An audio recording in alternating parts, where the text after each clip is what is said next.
Welcome back to the Scarlet Faithful podcast, episode 101 on June 27th, Tuesday.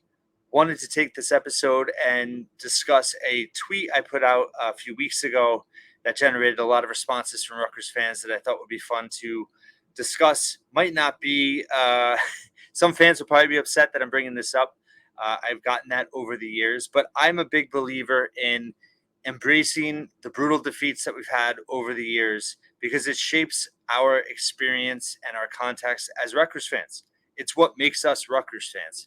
And embracing the losses, embracing the setbacks is what makes the victories that much sweeter. And the journey along the way, as fans, we all have different, we've experienced a lot together, but we all have different starting points as Rutgers fans. So therefore, we all have different contexts.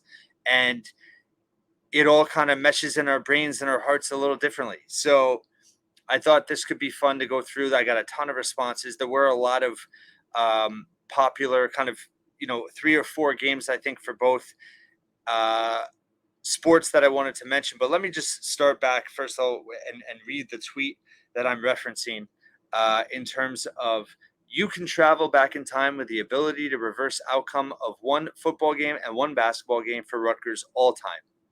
Which would you pick? So that was my tweet. So let's start with football. Obviously, the most popular one, and I do agree, the most critical, and the one that you would want, the biggest what if, is the 2006 triple overtime loss to West Virginia. I was working at the time. For those of you who don't know, I work in the restaurant food business. I was working at Lincoln Center at the time. So I was working as a Saturday night. I worked till about midnight that night. So I taped the game. So I came home, I ordered food, I had beer ready. It was all-nighter. So we got to triple overtime by like 4:30, 5 o'clock. I'm not ashamed to admit I watched the game completely by myself. I did not skip ahead. I didn't have any spoilers. It was 2006. I wasn't getting alerts on my phone. And yeah, what a brutal, brutal loss. Rutgers had several chances to win. I know people like to bring up the dropped touchdown. And of course, that was a huge moment. The drop pass in the end zone. But there were several. It's never one thing, and there were several plays that Rutgers just missed, and it was a brutal loss. And when I talk about the biggest what ifs in Rutgers football and Rutgers basketball history, which includes women's, by the way, we'll get to that. It's the implications. It's not just the way they lost. It's what they lost because of that defeat, and they would have been the outright Big East champions. It would have been the cap on an amazing 2006 season. It was an amazing season. Regardless, they didn't win, but it's the ending I think we all felt like that team should have had. Instead of going to the Orange Bowl, they went to the Texas Bowl. They beat, Kansas State. James Franklin, offensive coordinator. But yeah, that's a all-timer that we'll take to the grave. Another one gets mentioned is the Cincinnati game, which was 2 weeks prior. Was a bad loss, never close, kind of a hangover game for Rutgers after the amazing Louisville game. I think the West Virginia game tops it by far because Rutgers has never beaten West Virginia, the dramatic fashion of it, and the fact that you win that game, you win the Big East. Yes, probably if they beat Cincinnati. I can't remember the tiebreakers back then, but I just know that if they beat West Virginia, they would have won. It would have been the sweetest win because of beating West Virginia in Morgantown. But those two were mentioned a lot from fans. But 2006, West Virginia took the cake. Other popular losses that people wish they could change: the 2012 Louisville game. I was at that game. I finally remember being in the tunnel, second deck, halftime. One of my childhood friends was being very vocal about Rutgers going to the Sugar Bowl. Wouldn't shut up. I think they were 14-3 at the half. I kind of lost it on him, made a scene, and not so many words told him to stop. And so much that story got retold at his wedding. But at any rate, I, immediately got a sinking feeling. And then, of course, the second half starts. They score that trick touchdown, and it gets called back off a ridiculous, awful, terrible illegal man downfield. offensive line. It was an awful call and changed the whole momentum of the game. Rutgers would have been up 21-3. Instead, Louisville came back. Teddy Bridgewater limps out on one leg, beats Rutgers. That whole season, I mean, the way it ended up, I've said this before, but I think that's probably, I would say, the best defense in Rutgers history. I forget how many players went. They had 7 draft picks overall for that team, but I believe it was 10 or 11 players on that 2012 team ended up playing in the pros. That was probably that team was more talented than 2006, and the fact that they went 9-4 is brutal. They didn't earn a share of the Big East title, but that team could have been. And I've said before, if that was senior year Gary Nova, that team could have gone really far. But that Louisville game, yeah, I'd say that's 1A to the 2006 West Virginia game. Someone brought up the Alabama loss in 1980. It did yield the great quote from the legendary coach Bear Bryant about how Alabama won, but Rutgers. Some of the effect of Rutgers beat Alabama, even though Alabama won the game. So that's pretty cool. But, again, implications. Yeah, it would have been huge in the moment. Was Rutgers prepared at that moment to take the next step as a program? Probably not. Someone brought up a Meadowlands loss that I was at in 1988, a week after they won at Michigan State. They then lost to Vanderbilt. Rutgers used to play a game or two at Meadowlands for a few years there in the late 80s, early 90s. That was a brutal loss. The 2004 loss to New Hampshire after beating Michigan State. Another popular one, which I was also at, was 2014, the Penn State game, the first Big Ten game in Rutgers history. That was, for me, that was probably number 3, just in terms of my experience as a Rutgers fan. I still remember being on the opposite end of the stadium and seeing Bill Belton scamper in with like 56 seconds or whatever it was to win the game. 2014 is funny because I look back on that year as that's a year that pretty much everything went Rutgers' way except that Penn State game. Every toss-up game, every 50-50 game, every game on paper that you thought they could win, they won, which never happens. And maybe in part why Rutgers hasn't had a winning season since. But that was the type of year where everything was going their way except the Penn State game. That would have been really, obviously, amazing to have. Again, implications. I think it would it have changed the recent history of Penn State? Would it? I don't know. I don't think so. I think Franklin had Penn State on the rise.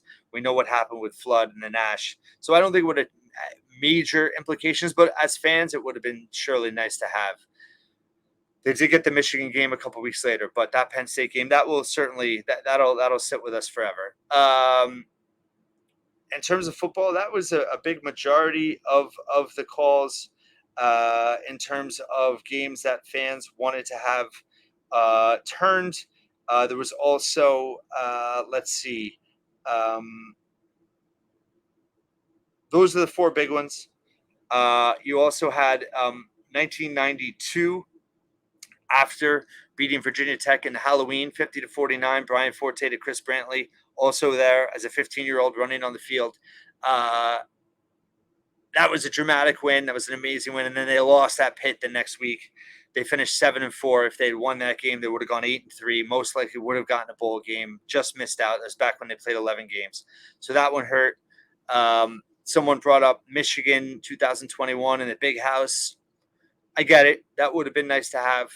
They still went to a bowl game anyway because of COVID that year, but it would have been the biggest win since joining the Big Ten for Rutgers. It would have been a signature moment for sure. So that warrants inclusion on the list, I think.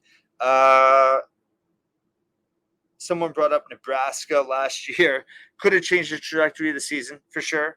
I don't think it's an all-timer what if, but of course, we're going to go back to 2006. We're going to go back to 2012. There's not a lot, in the 80s and 70s. I did get some older games or previous games from the 70s for hoops.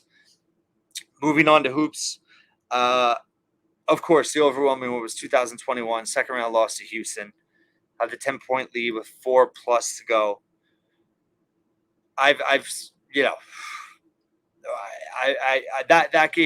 That game in the 2006 West Virginia game, the 2012 Louisville game, the 2021 and 22 losses for hoops. those I'd say for me are the Mount Rushmore of losses that I will personally never get over and will take to the grave. I assume other Rutgers fans will feel that way. Some Rutgers fans, right? Others won't. Another hoops game that I'll go back to Houston. Another hoops game that got brought up commonly by longtime fans was the 1979 NCAA tournament loss to St. John's. They had Penn up next. Would have been heavy favorites. Would have been a second Final Four trip in 4 years. They beat St. John's twice in the regular season. That is brutal. Would it have changed the trajectory of the program? Tom Young had a few good years left. He did get John Battle and Roy Henson after that. They had made a run in '83. Would it have helped recruiting and kept Young there longer? Maybe. But regardless, it would have been amazing to have 2 Final Fours in 4 years. That is a brutal loss. 21, Houston, what can you say? If Miles Johnson was healthy, I surely believe that they would have won that game. Getting hurt at the end of the Clemson game, then he did miss that dunk in the key moment, up 10. But he was, I don't think people realize how hurt he was in that game. The fact that he even played as long as he did was a miracle, honestly. And then Houston, that was one of the best rebounding teams in college basketball history, and they beat Rutgers. As much as people want to say they stalled on offense, and they lost on the offensive glass. They could not keep Houston off the offensive glass, and that's why they lost that game. And I've written that was a surreal moment for me in terms of covering the team, being on the Zoom call with Geo Baker and Steve Peichel. It was just awful to see them so gutted. Longtime assistant Joe Boylan had passed away that day. The team was told about it after. That loss is just, as far as that program had come to suffer that kind of loss. And that is something I wanted to bring up. As teams get better, your losses to end the season get worse, right? They become more memorable. They become more gut-wrenching because you've accomplished so much. And that was that was just the ultimate gut punch, stomach punch loss for Rutgers basketball in that moment. And then you go to 2022, Notre Dame, obviously with the group that there was with Ron, Gio, and Caleb in their last game together. Brutal loss. So the 2022 loss, the 2021 loss, the 1979 St. John's loss, and 2004 Virginia Tech loss on the road, all lost on putbacks by the opponent, offensive rebounds. Every one of them. I would say, and I might be missing one or two, but those 4 jump out to me as probably the 4 toughest losses of the last 4 decades, all lost on offensive putbacks. The 2004 loss, it's prevailing sentiment that Rutgers would have made the NCAA tournament had they won that game. They were winning that game on the road in Blacksburg, lost, went on a tailspin after that. Brutal. Obviously, any Seton Hall loss you could put on there. Someone brought up the Minnesota loss in this last season. That's valid. I think they make the NCAA tournament if they don't lose that loss. That was, for me, that was a real time. I just remembered I was dreading that whole day. I was so worried about that game, and I just remember as it was happening, that was as a kind of a moment as a Rutgers fan. I was like, yes, of course, this is what's happening. But again, we're used to success, so all the bad setbacks are that much worse because we've experienced success. I think those are the majority. The 2007 women's basketball national championship loss to Tennessee was mentioned by several, completely warranted. Obviously, heartbreaker. They, really wasn't that close. They were in single digits most of the second half. I think they were down 8 with about 2.5 to play. Pat Summitt, obviously legend. Steve Vivian Stringer, 2 Final Fours at Rutgers, 2001, 2007. I think it was 2001. If you made a mistake, 2000 maybe. But definitely 2007 title game. Lose to the Vols. Candace Parker, one of the best women's basketball players of all time. Rutgers had Essence Carson, Mattia Ajvan, and Kia Vaughn.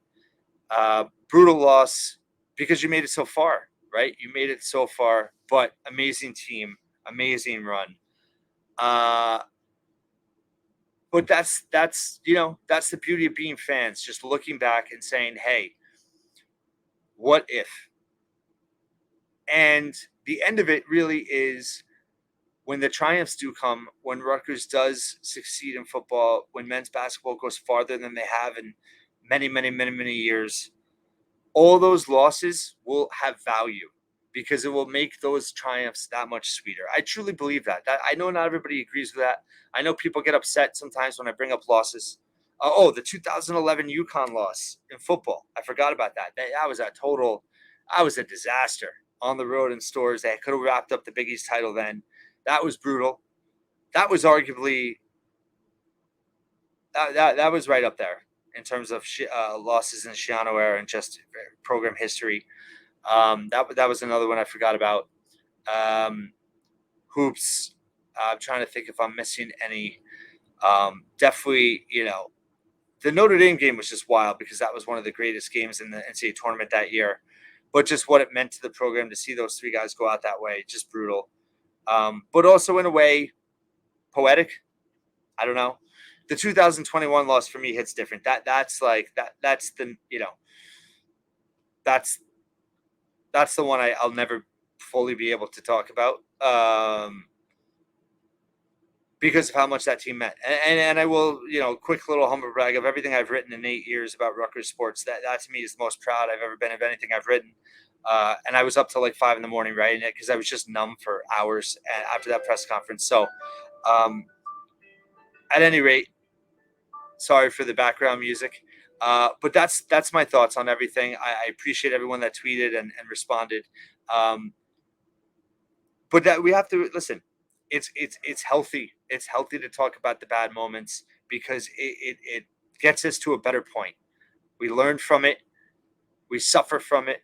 We become stronger fans because of it. We all have different context points, but we all went through certain moments together. And when Rutgers basketball goes to its next Final Four, when Rutgers football, I won't say win the Big Ten because I don't want to get crazy. Some people will get mad. I won't say that. Some people get mad if I did say it. But when Rutgers has their signature win in the Big Ten, whenever that is, if it's Penn State, Michigan, Ohio State, USC, I don't know. Whoever it is, we'll think back to those games at some point, and it'll feel that much sweeter. All the terrible garbage we went through with Flood and Ash will be that much sweeter for Shiano, for him, for the program, everybody. For basketball, everything we've gone through, the scandals, the losing, that win over Clemson 21 felt so good. And then you have that moment right after with Houston. But better days are coming. And yeah, you have to embrace your past because that's who shapes you moving forward. And I hope you found this fun and not too painful. And feel free to share anything I missed, and we'll do it again sometime soon. And I'll talk to you tomorrow.